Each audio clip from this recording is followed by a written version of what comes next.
The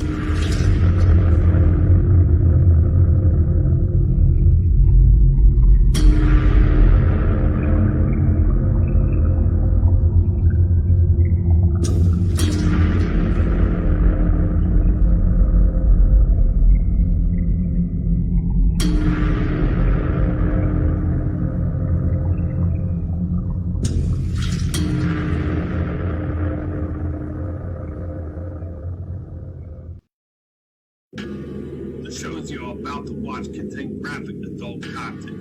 Viewer discretion is advised. You are watching Hellfire TV.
What the fuck is going on? It is yet again another Saturday night.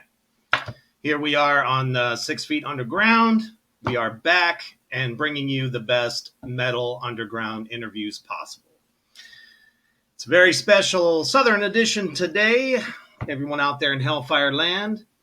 Got some buddies of mine from the band Big Oaf, all the way from the ATL in Georgia. How y'all doing tonight, fellas? We're good, man. We're good. Fantastic. They were gracious enough to accept this interview, even though they are about to play a show tonight. So you guys are down there at the Flicker Theater, I take it.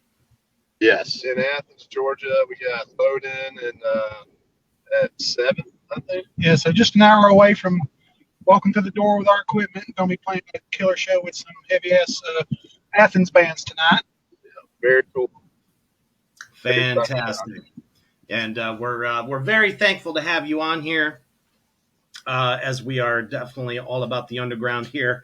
And let's talk about how this all started for you guys. You guys have had one hell of a career so far.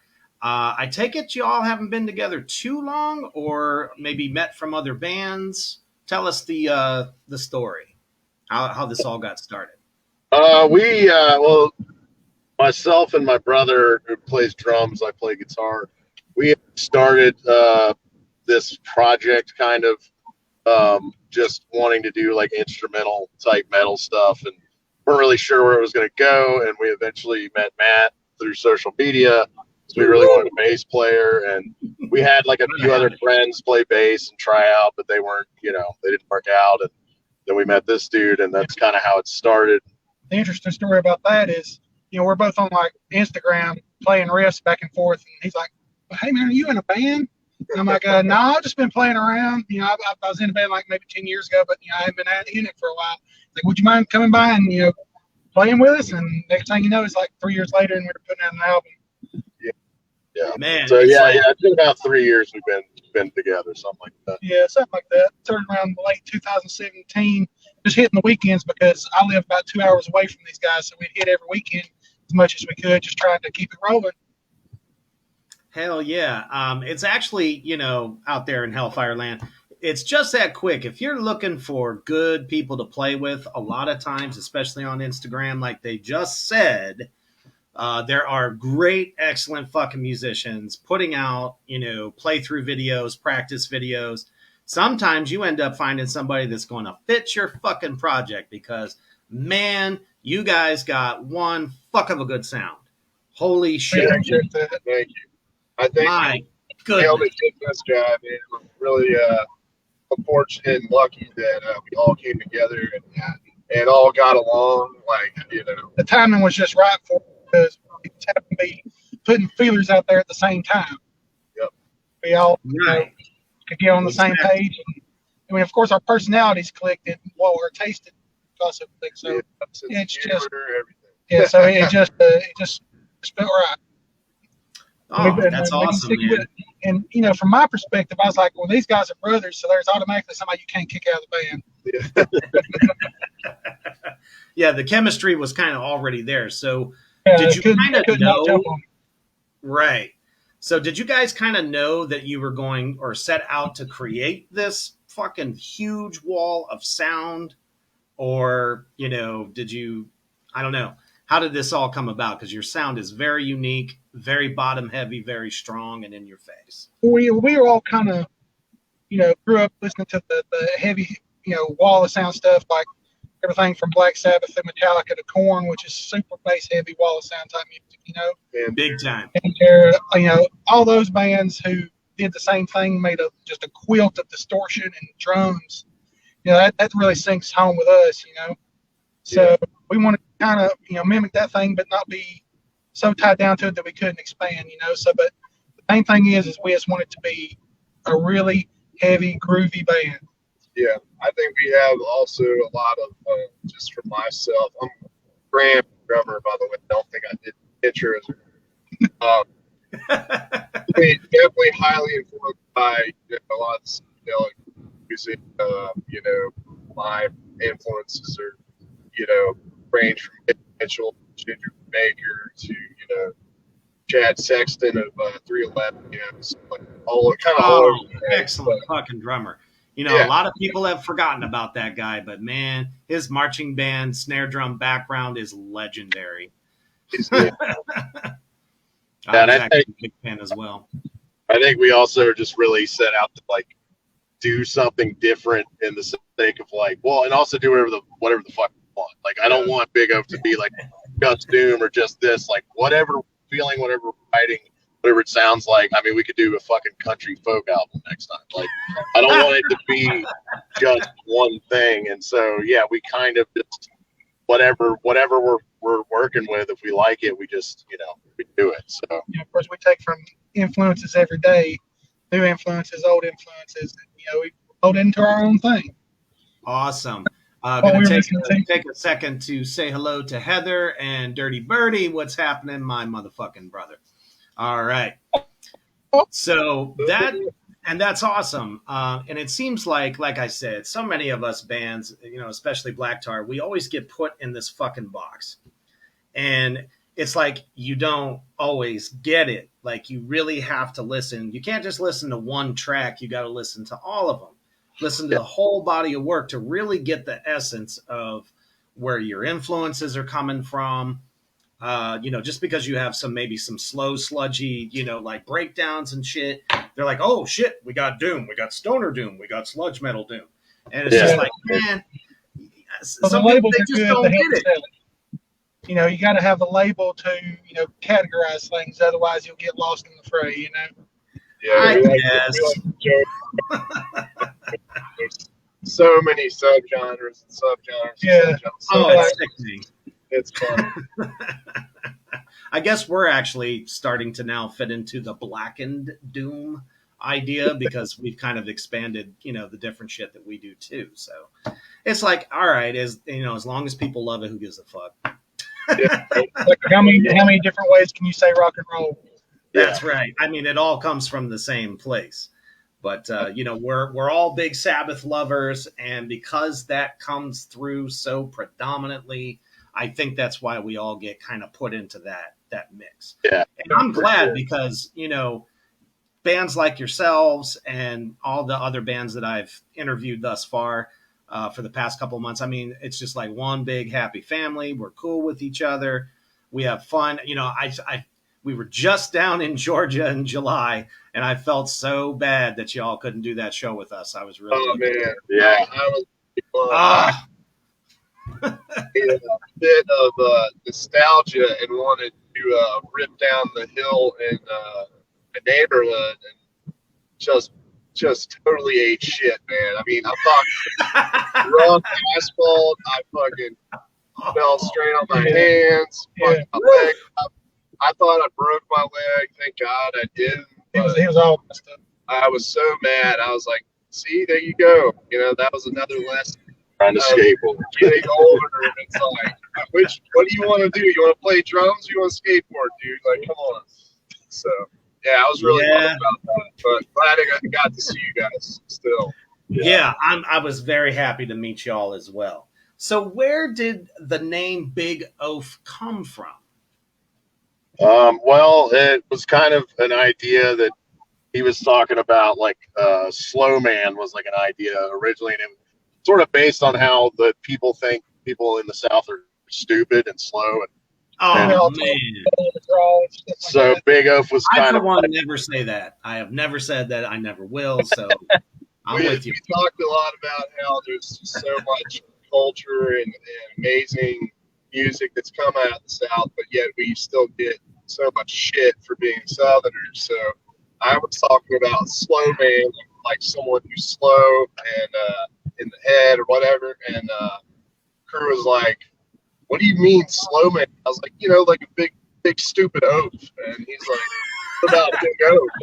I was like, "No way, that has to be taken." And yeah, it wasn't taken. So we immediately got bigoafband.com as quick as possible. Dirty Birdie is also from the South and concurs. Nice. But we're also all bigger dudes too. That kind of tied into the it theme. worked out. And thematically, there's just a lot you could do with, like, you know, Yeah. food or whatever as a joke in your videos, or you know, there's a lot of like legs to the concept, I guess. Yeah, all I can think of is like the Weird Al video for Fat Reason. Yeah. Oh, man. That's badass. Yes, definitely. But You you know, Most of us, you know, that are in doom bands or, you know, along those lines of genres, we are not small motherfuckers out there. I mean, you know, when you see us, we are rather large. Some of us, you know, we're not that typical, you know, We're not emo wearing skinny style jeans. thin, Yeah. you know, real thin guys or anything like that. Most of us are stocky. You know, I myself kind of grew up in the country portion of Ohio, so we were always outside. We were always fucking building forts and having fucking stick fights and shit like that. So I mean, we're all, and we love to eat. What the Yeah. fuck is wrong with eating out there in Hellfire Land? What the fuck? Come on. So that is awesome because, you know, usually most bands that I talk to, they really can't tell me where they got their name from, and I think that's one hell of an awesome idea, man. That was I really remember cool. the exact conversation.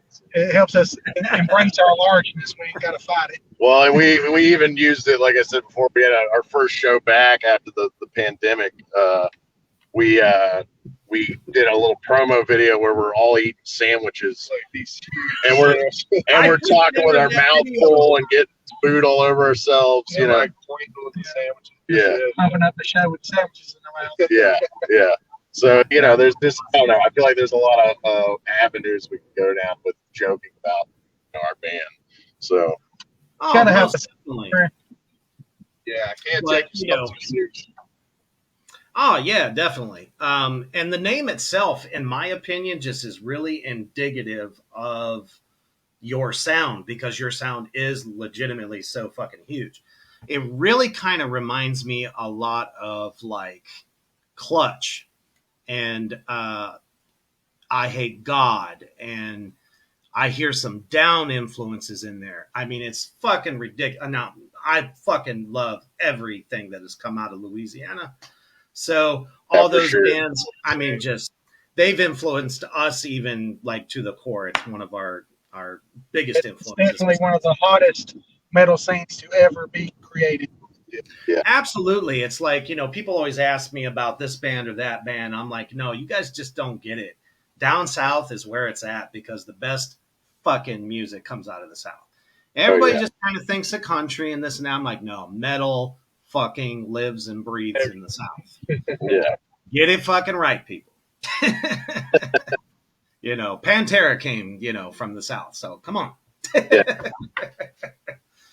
So awesome. So one of my favorite tracks now, we're going to go ahead and get into your album here, which is this guy right here, self-titled album. Damn, what a front cover. Who did your cover art? That would be me. I'm the illustrator, drawer. I've drawn ever since I can hold a pencil.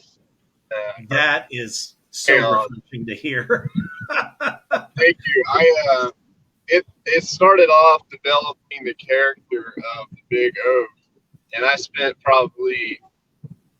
several weeks doing versions and versions and sending it to these guys, and I kind of wanted to play off thematically creation and destruction, and so that's why he's kind of wielding the fucking club, but also holding the fire. It's got a little bit of like the occult kind of, Yeah, I wanted to put some thematic stuff in there, some stuff that that speaks to the sound that we were trying to create. A lot of the different types of riffs, everything that we were doing with the project. So the album cover took some time to do, but I was really, really happy with how it turned out. Oh, man. As a vinyl, that shit looks amazing. Just totally fucking amazing.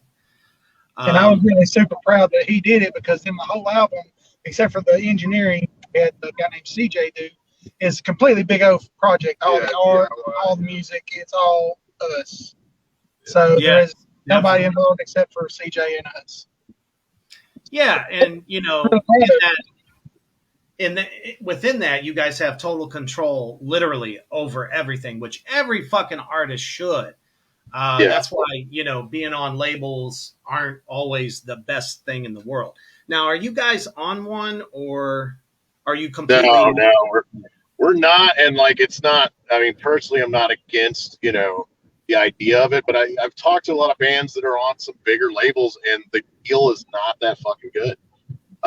As far as, they still got to shell out money for stuff. They still got to, and it's like, if we can put our heads together and put the money together to do stuff, make stuff limited, like we're going to have some more limited stuff come out probably soon. I feel like it creates a demand, Kind of wanted to target the collectible side of it. Yeah. Oh, absolutely. I completely understand that. Now, if a deal came your way and, distribution is a huge thing, how can you get your shit out as far as, let's say Japan, fucking Germany, UK, all that stuff? The nice thing about the net today is that we got things like DistroKid, which can really kind of get your music on there, which we're going to talk about where we can get your music. Bandcamp is another big one, which you guys absolutely have. Let me get that into the comments. That's the great thing about being worldwide on the net. Anybody can get to us. We got multiple orders from overseas, which we were super stoked about. Yeah, it was really nice. The only thing that would be better with a label is that shipping a record to Germany or Italy or Switzerland is expensive. But we had to do it a lot. They paid for the shipping, but still we had one record come back and we had to ship. We shipped it back another one. To be So that was It wasn't broken though, so we have that's good. We have a scratch and dent special vinyl.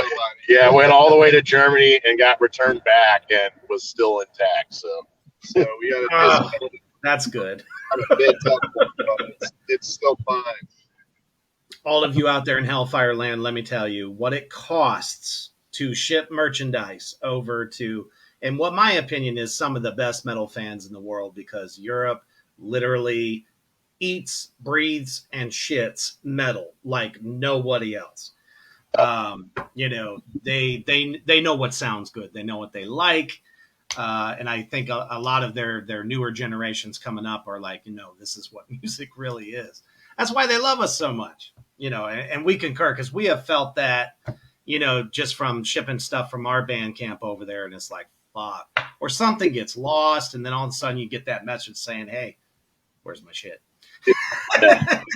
It's like, oh man, you can't really control it. I think I fucked up like one of the zip codes or street numbers or something. I think it's my fault. We were shipping a lot of records at the time, you know. So, yeah, it's real weird. You know, just wait till you try shipping something to France. Holy fuck. Yeah, I don't think we've gotten France yet, but yeah, that's. Well, that being said, we definitely won't turn down help from anybody. You know what I mean? Yeah. Just because we're doing it by ourselves, don't mean we have to do it by ourselves. So we're open to any kind of constructive criticism or financial assistance or whatever you got. Yeah, and it's and especially when you work all day, and I love the fact that people buy records and it's exciting. But when it first came out, it was like every day it was like, all right, I got to pack records when I get home. Like I just had to go home and just fucking start packing them, and then one of us would take them to the post office like the next day. Labels, you are officially on notice. If there are anyone that works with labels out there in Hellfire Land watching this today, listen up.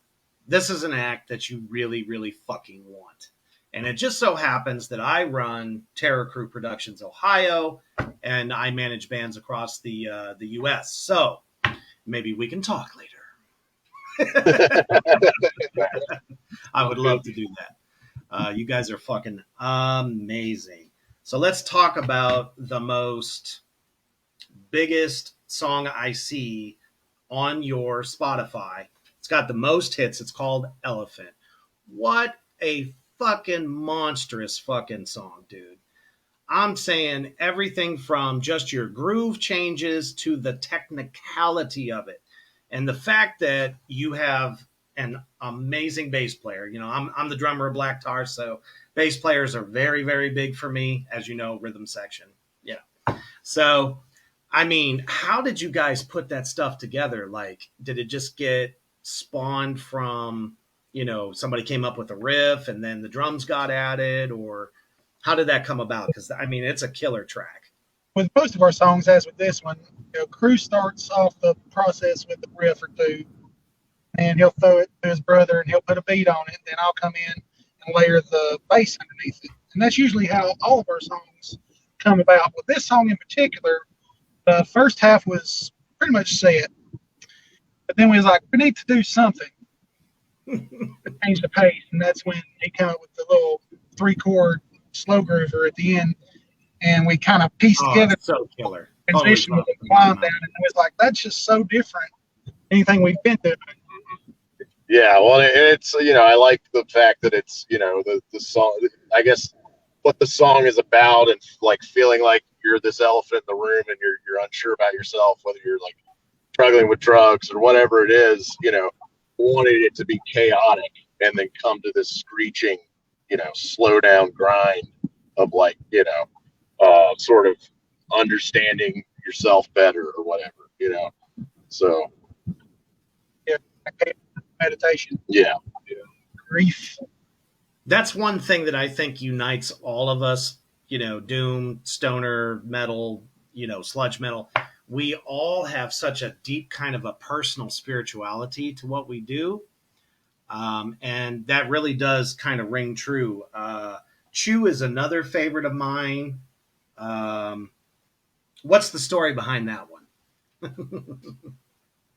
Well, that one's kind of a funny one because the groove was just set, and it's just one of those kind of repetitive grooves. There's not a big change in the whole song; it's just grooving.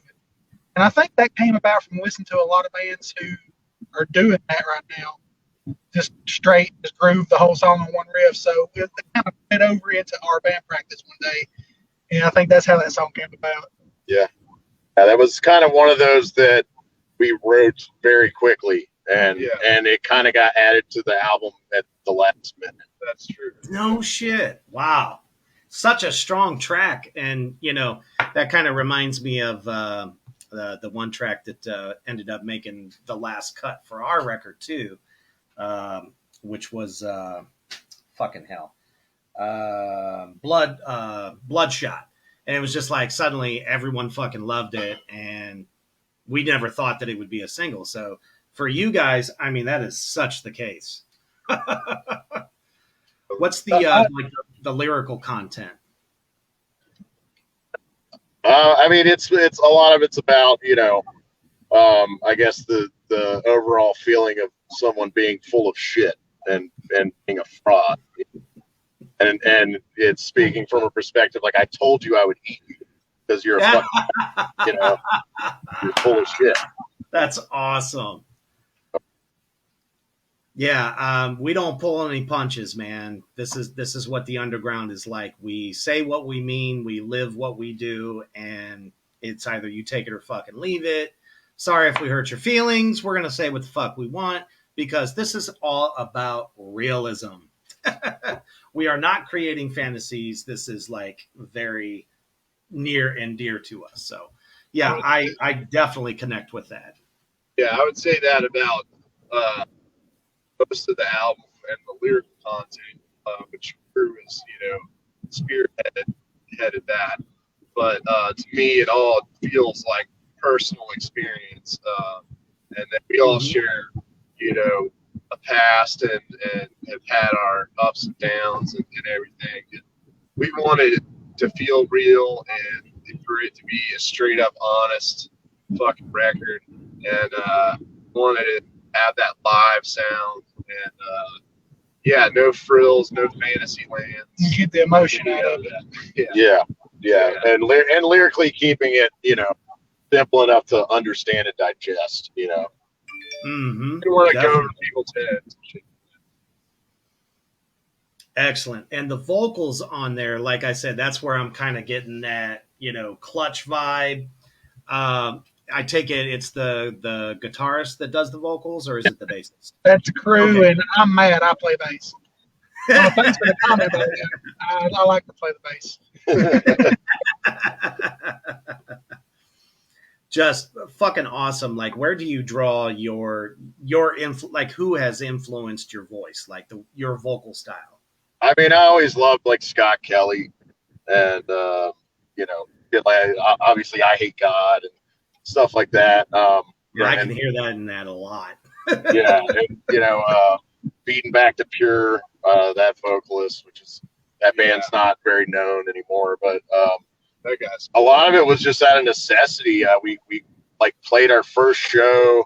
We played a showcase after being a band for like 6 months, just to do something, just to get out there. And they had like a judge or something, and we had like a little bit of lyrics, not much. And he was like, "One of you has to sing."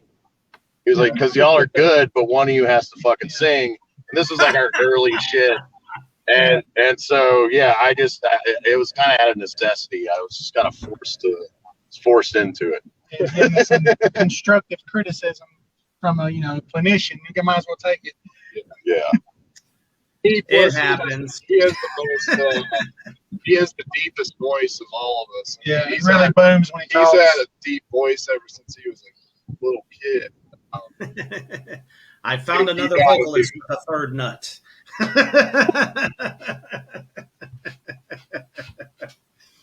Right on, man. It definitely it fills out the sound and it goes well with what you're doing. What is your?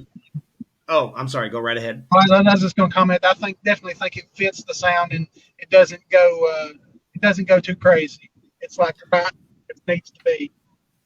Just Yeah, don't and- get hollering. Exactly. And it's unique, and you can actually understand what the fuck he's trying to say, which is always good. You get a lot of those fucking, screamo bands. I mean, I love black metal. I love death metal. And it's like half the time you catch a word or two and can't get the fucking rest of it unless you read it. It's like fucking hell. So, what is your favorite caffeine of choice? Caffeine of choice. I Caffeine would of say choice. just regular coffee. Black coffee. Yeah.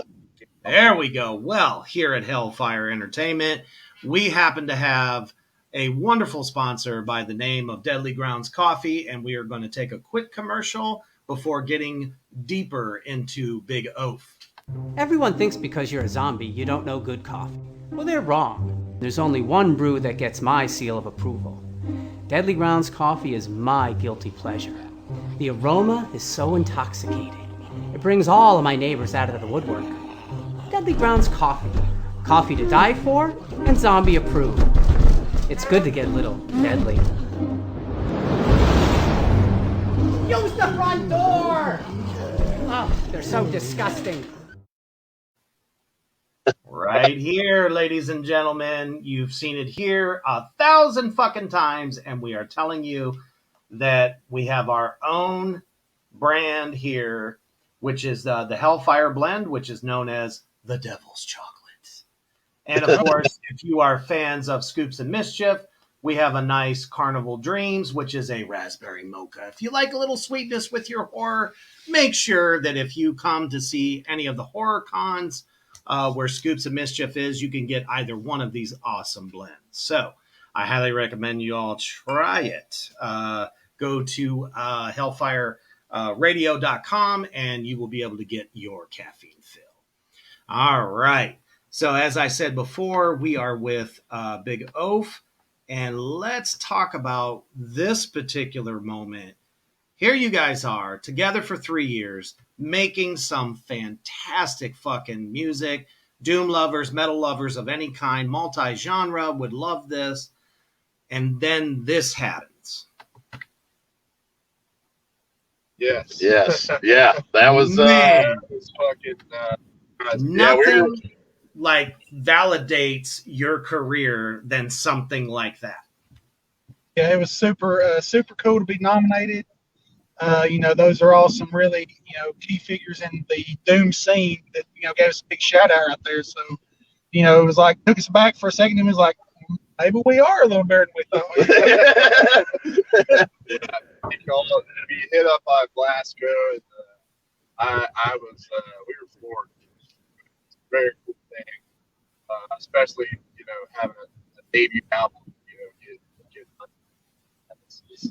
Yeah, I think even when I saw, I think Blasco messaged us, and I saw, I just liked it real quick, and then I think you called me or texted me, like, you know who the fuck that is? And I was like, let me go back to that post because I didn't pay attention, I'm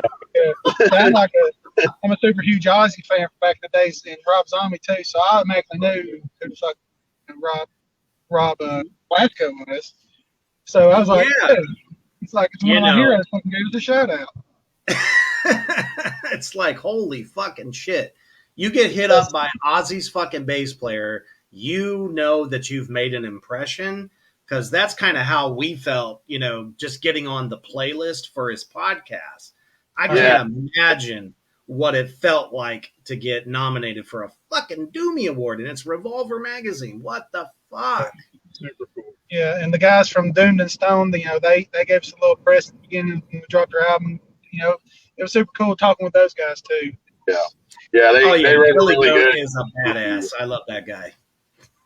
Yeah, and I thought the review was awesome, and it was another one of those things where I think we sent him Chew or something, and he was like, "Can I get this whole album as like a really, can we debut it here?" And I was like, "I guess, totally walking into the situation blind and dumb. Yeah, We've learned a lot.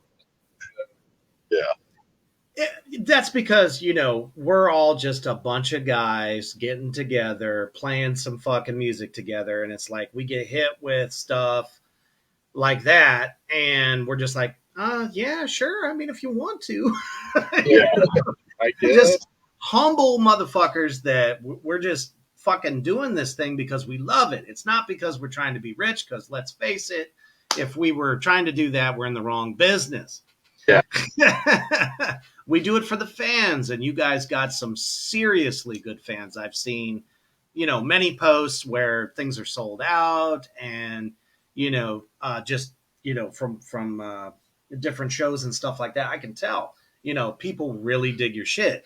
Spotify is another way, unfortunately, because Spotify is what it is, but it can also tell you that people really appreciate what the fuck you do.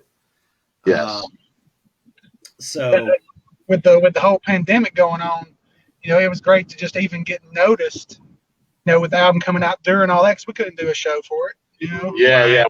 We were really bummed that we'd actually taken off the end of 2019. We played our last show in November, and we're like, all right, we're just gonna focus on the record, and then we're gonna like hit the road or whatever with this record. And then we're like, well, that's not happening. So I guess It's super stoked to just be noticed during all this. yeah. And now that we're able to get out back out and play it, we're like super stoked to get out and play. Absolutely. That's why I have always said that the pandemic may have been as horrible as it was, but it was a blessing in disguise for bands like us because we were able to really hit the internet. It's like the first time the internet was ever really that important to us because, Everybody's eyes were on it. you know what I Yeah. mean? It's like, we're just used to like going out trying to get as many gigs as we can. Multinationals come through. We try to jump on their shows. And it's like, that's how we get noticed. But it's like the net just opened their fucking arms to us. And Bandcamp's another one, that really kind of helped push bands like yourselves, like us. And we were able to connect with people all over the fucking world. I've been at this for like 20 some fucking years. And I'll tell you what, never, ever did it reach that far unless I went from Ohio to Michigan, New York, Pennsylvania, Kentucky, and just everything around. Yeah. It's like, man, people all over the country know who the fuck we are, know who you are. And that's what's so fucking important. So I'm glad that you guys really didn't get too scathed through that whole ordeal. Did you write a lot of material during that time? Got about 5 or 6 new songs. Yeah, I think, and a lot of other ones that are still being worked out. So hopefully we'll be recording again soon, but nothing's set in stone yet. So It's really going to depend on how many shows we can play in a short period of time. 'Cause if it's going to be, one of those things where we only have to get ready for a show like maybe once every other month because nobody's, allowing for shows, we'll definitely focus more on doing another record. yeah, because we get together maybe once a week, about as much as we can get together, and if we have shows coming up, we drill the set, and we'll still go over new stuff, but when I think even more so importantly, like when we recorded this record, we wanted it to be really live. We tracked everything live. There's minimal overdubs and stuff like that. So we drilled that album over and over and over to get it. So when we got in the studio, it wasn't a headache. And I would like to do that again for the new one. Yeah. It's super fun to do everything in one day. Yeah. I would like to just run through that motherfucker. So yeah, and CJ. Now, I hooked did up, you? Go ahead. My bad. I was just saying, CJ Writings, who mixed and mastered it for us, he was an absolutely cool, super cool guy to work with, super humble guy, very knowledgeable. It made us sound super awesome, way better than we actually are. He took very little direction, we even had to give him. He ran with it and did better than I could ever imagine. Gotta give him praises whenever we can. Absolutely. yeah, he's a very talented. What's the name of the studio? It's not. I don't think he has a name. He's just CJ Writings. It's just it's in his house. Yeah, it's in his house. So yeah. Oh, that's amazing. Giant dog egg. Yeah, he's got this giant. It's like a pit bull Great Dane mix. He's like a horse, and he just guards the house. He's really sweet, but he's a monster dog. But yeah, everybody just hangs out with Hank. Nothing wrong with that. Got to guard the empire. I'll tell you, some of the best records have come out of those that are so good at what they do. They have a great ear, but they just don't have like a big space that they can lease out. They do it out of their basement. I mean, as a matter of fact, that's how we recorded Old Gods Awaken almost a year ago. So, and you get a huge sound even in a smaller, tighter space, you know. And I just think, like you said, it's more live. You get more of the nuances that you're putting into it. The drum sound is amazing. Let me tell you. Now, did you double track any guitars? Yeah, I did the initial track, and then I did a double track after the live tracking. So yeah, I double tracked all the guitars, and most of the solos I just redid just to do them. You know, I don't do a ton of soloing, but you know, just to nail it exactly how I wanted it. But yeah, we did track double guitars just to make it a little bigger. You know. Most of the drums and the basses were done in one take on the first day we recorded. Yeah, we recorded upstairs in this Living high room. ceiling living room. Fucking Kind of mic gave you, and so yeah. well. Yeah, you had like Kinda mics gave down you like a hallways bigger in different spots. It was really cool. Yeah, he pretty much turns his entire house into the studio. Like he has his Oh, that's fucking badass. yeah, he has his control room and all that stuff downstairs, and that's where like the ISO cabinet is for the guitar and stuff. But yeah, he has this vaulted ceiling for the drums, like he was talking about. So he uses every part of his house to get a sound that you're trying to get. You know. And he's done several other Atlanta bands that are killer. Yeah, he did Cloak's last record. Yeah, he just did a record, Initium, I believe. Yep. And Yeah. it's super fucking. I highly suggest checking it out. I'll have to send you a link. That's awesome. It almost kind of reminds me of what they did with, I'm trying to remember which Led Zeppelin album it was, but they literally recorded everyone in different spots to get, different sounds. So it's almost That's like what it felt like. Yeah. Yeah, Which we is were really crazy. It's crazy that it came together that well. Yeah, well, it's funny too because like you were saying about how you guys recorded your album. I've heard records from bands that are really good, and they go to a really nice studio with huge mixing boards and all this stuff, and it doesn't sound that great. It sounds okay, and it really is produced. Yeah, well, and Yeah, it really is the engineer. It's really who you're working with. But yeah, CJ's setup it's clean, it's professional, but it's very there's nothing super fancy. You're not like whoa, you're in his house with his dog and his wife. So there was That's less awesome, intimidation, and if when you think about that, there's not the intimidation of going into a professional type studio with somebody you don't know. On the clock. Exactly.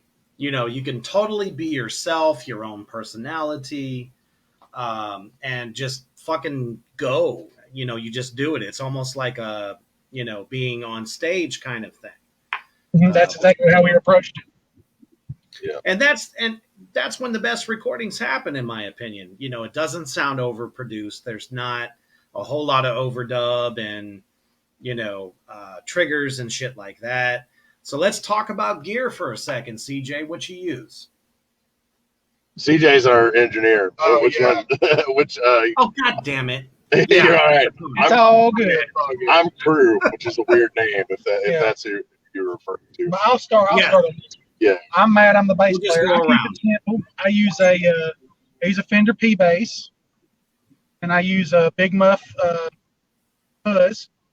Use a Wally, a Ooh. a Now, Morley do you Wah-Wah. use the Russian version? I do use the Russian.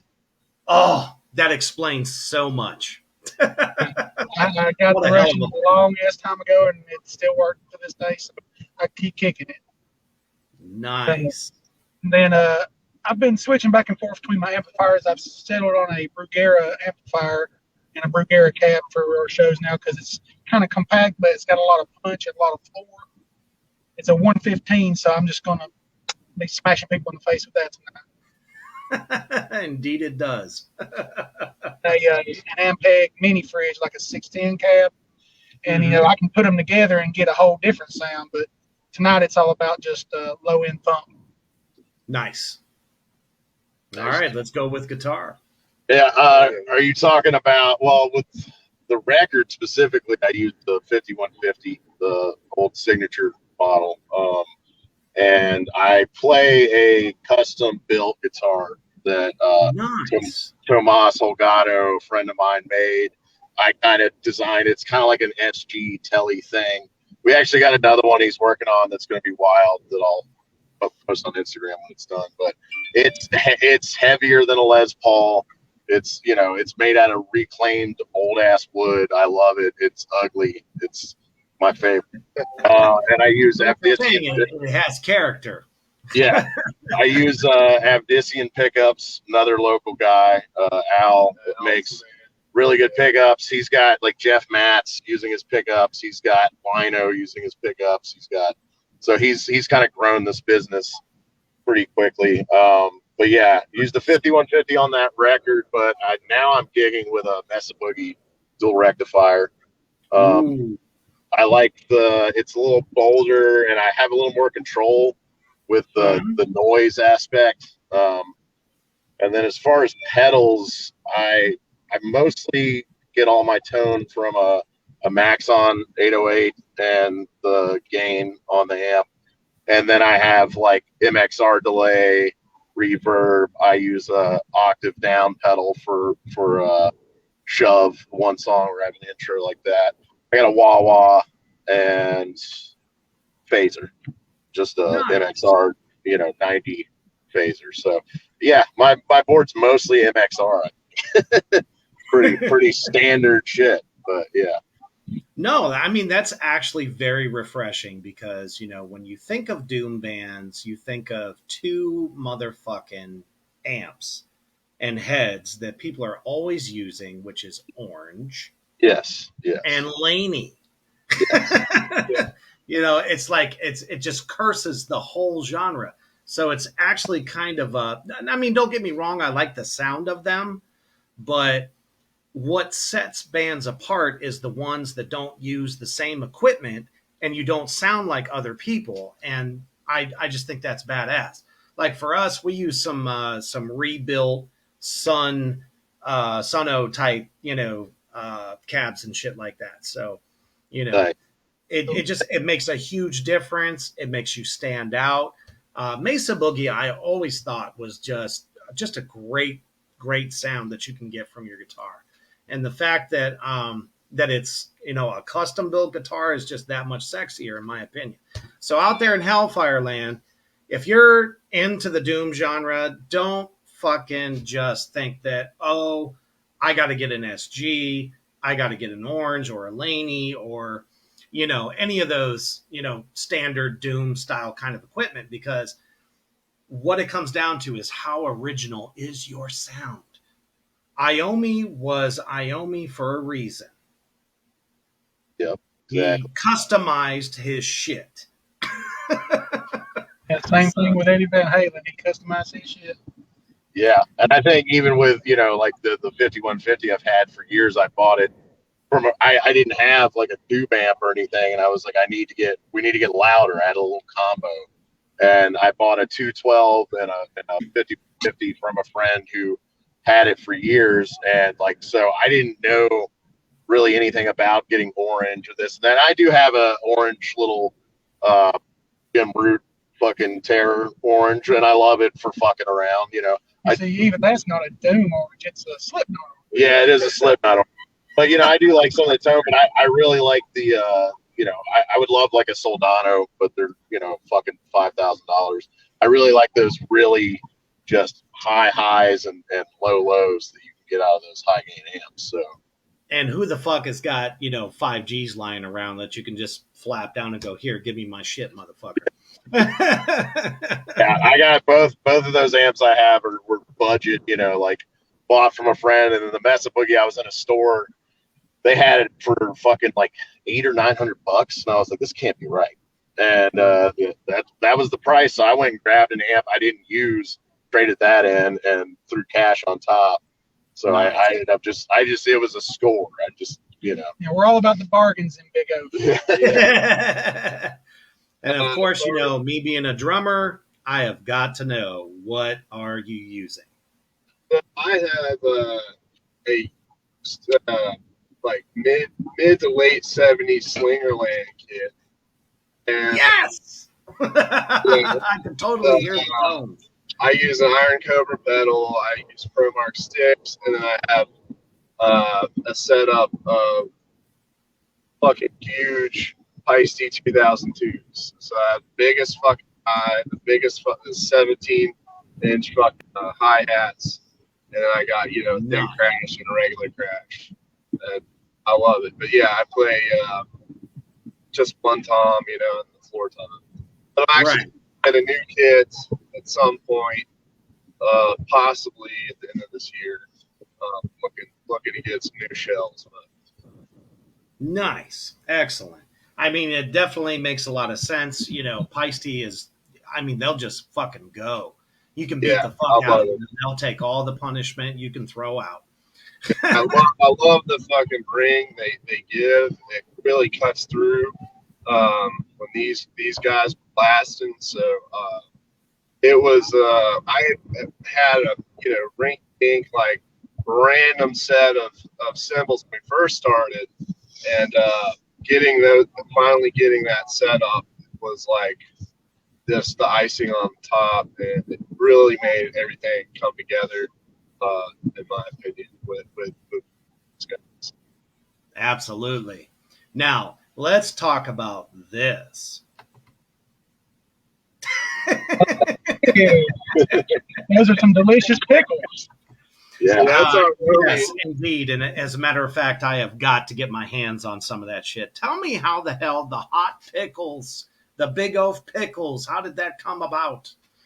We have a guy in Atlanta named Kelly Hester, and he does pickles for pretty much every single Atlanta band that I've ever known. It's multiple labels, multiple bands, multiple flavors. Yeah, he's holy shit, super humble, down to earth guy, super cool guy. Yeah. So we're gonna get another batch or a couple batches made because those things sold out so damn bad. I know. Yeah. I'm feeling like the ugly girl at the dance over here. I can't get my hands on any of these motherfuckers. Damn. I still got 2 jars. Well, we were talking to him recently about doing more and doing like some just straight up garlic dill and then more hot ones. But he actually his new kitchen is out of Ember City, which is Mastodon's rehearsal studio space. Bands can rent spots, and I think he grew up with some of those dudes, so like he knows Mastodon, and then, you know, obviously he's friends with tons of local bands, and yeah, he's been doing pickles for, you know, different labels for different bands. Just a great guy in the metal community down there.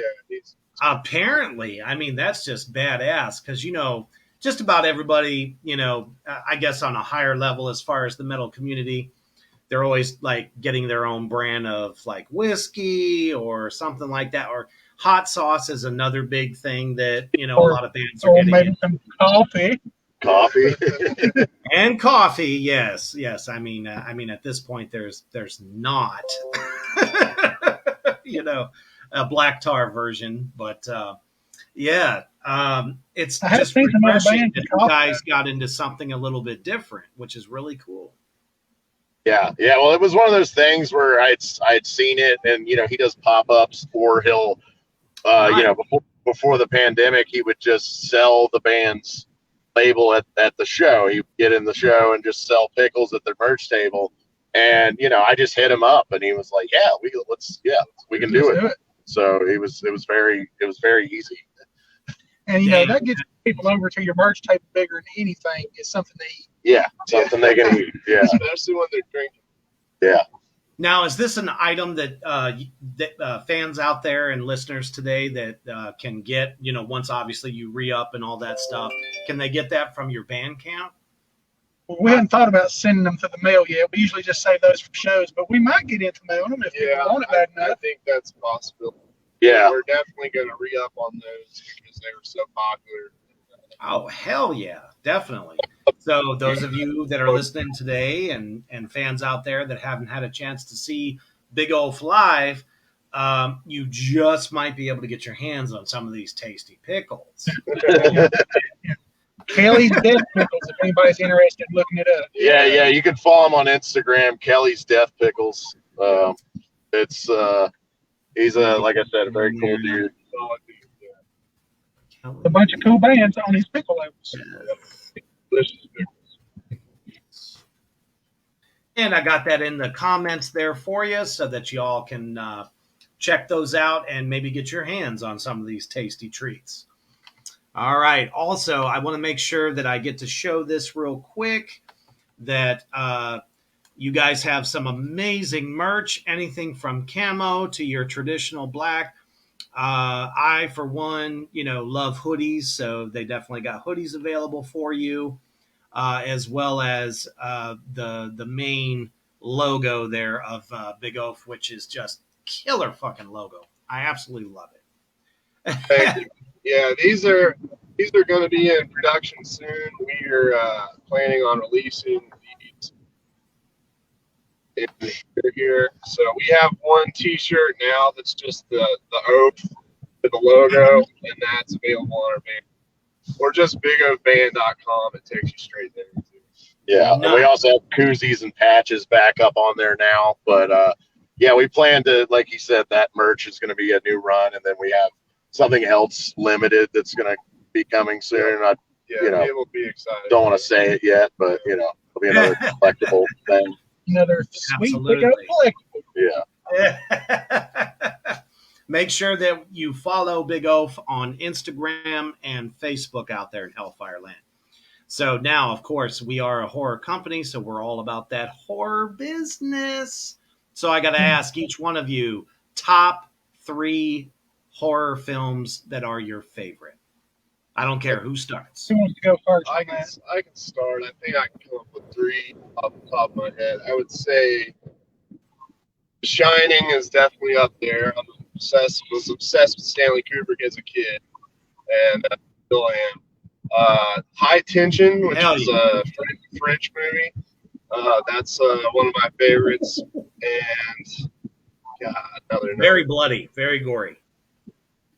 Yes, very bloody, very, very cool movie. I loved it when I saw it. And then I would say, maybe Devil's Rejects, just because I just loved all of what Rob Zombie was doing. And I know that's kind of a horror movie / kind of action, Right. Still Still counts. Definitely. Great. Well, he stole 2 of mine already, but definitely The Shining. Always my favorite because it's never in the fucking dark. The whole movie's well lit, and it's terrifying.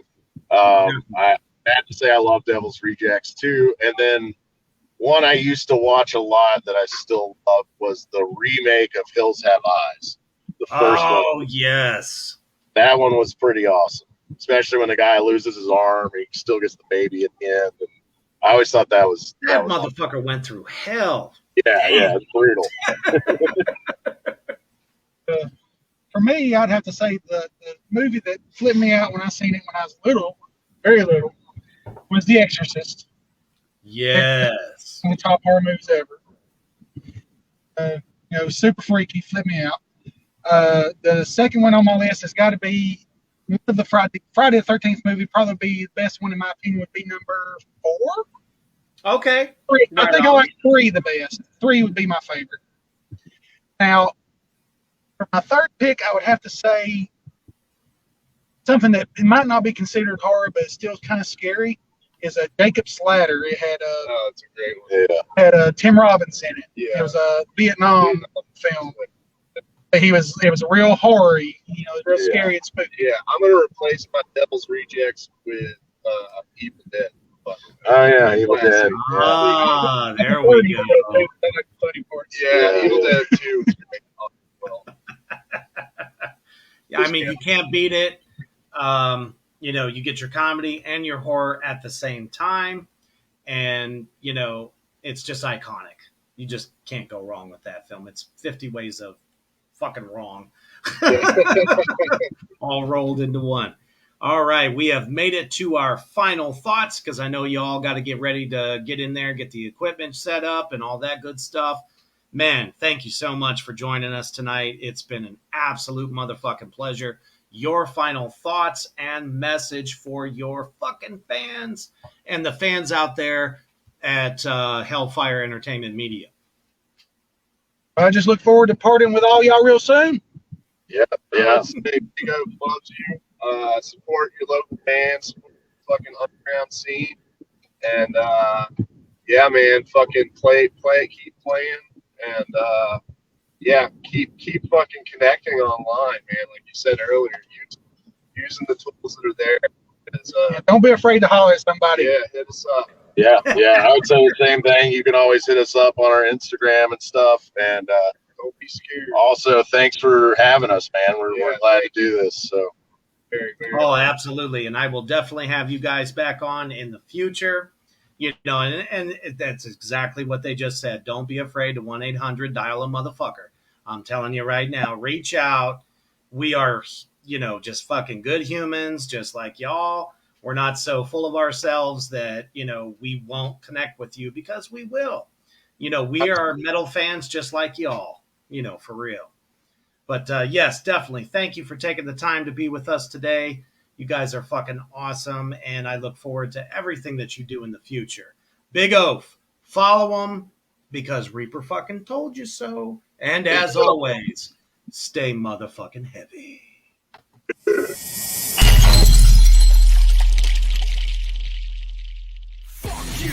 When I'm screaming, fuck you.